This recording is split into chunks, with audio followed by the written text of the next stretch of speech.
पहली ही मर्तबा 10 दिन से जायद खून आया, मसलन कोई लड़की अब बालिग हुई, अब अगर किसी लड़की ने पहली मर्तबा खून देखा और उसका सिलसिला 10 दिन से जायद हो गया, ये खून जो देखा अब ये 10 दिन से जायद हो गया, अब 10 दिन से जायद तक ये जारी रहता है, तो इब्तिदाई 10 दिन है शुमार होंगे और बकिया 20 दिन तोहर के होंगे।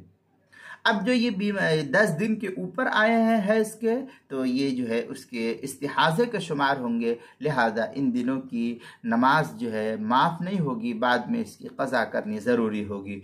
चुनांचे फतावा शामी में है, वल हासिल अन्नल मुब्तदा इदा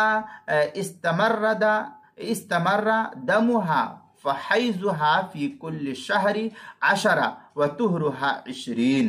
ये इस तरीके की इबारत जो है फतावा शामी की पहली जिल्द सफ़ा 415 जो बैरूत का छपा हुआ नुस्खा है, और फतावा शामी का जो हिंदी नुस्खा है ज़करिया बुक डिपो देवबंद का, उसकी पहली जिल्द सफ़ा 478 पर इसको नकल किया है। किताबुल मसाइल उसकी पहली जिल्द सफ़ा 216 और 217 पर इसको नकल किया है। तफसील इन किताबों में देख सकते हैं।